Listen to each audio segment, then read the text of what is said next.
I'm Jie Hui and like to share my CX story. Characters.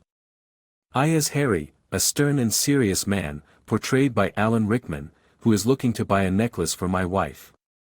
Salesman, a quirky and peculiar character, portrayed by Rowan Atkinson, who works at the jewelry store and takes gift wrapping to a whole new level. Helen, my wife is shopping at the mall and unknowingly stumbles upon my secretive purchase.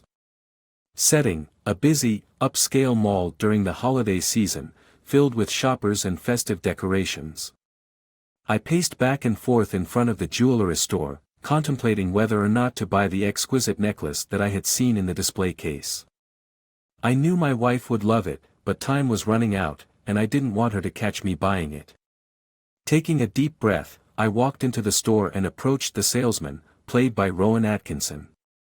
"Excuse me, I'd like to buy that necklace in the display case," I said, pointing to the beautiful piece of jewelry. "Certainly, sir," the salesman replied me with a gleeful smile, retrieving the necklace from the display case. "Would you like this gift wrapped?" I hesitated for a moment before nodding. "Yes, please, but make it quick. I'm in a bit of a hurry." The salesman's eyes lit up, and he began the wrapping process. However, instead of a simple wrap and ribbon, he embarked on an elaborate, time-consuming ritual.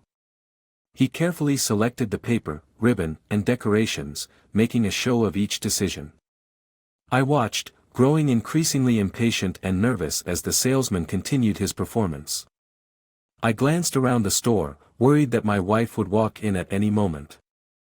As the salesman hummed a holiday tune and added yet another unnecessary flourish to the gift, my anxiety reached its peak. I couldn't wait any longer, I had to leave before my wife saw me.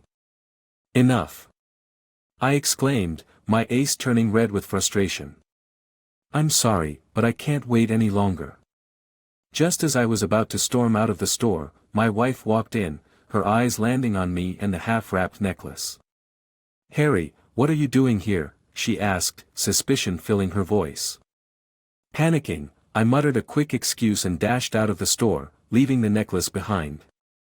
My wife, puzzled by my behavior, turned to the salesman, who was still holding the abandoned necklace.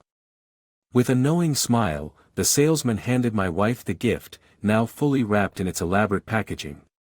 "Your husband wanted this to be a surprise, but it seems he's in a bit of a hurry today. He chose this for you." Helen's eyes filled with warmth as she looked at the beautiful gift. Despite my failed attempt at secrecy, she couldn't help but feel touched by my thoughtful gesture.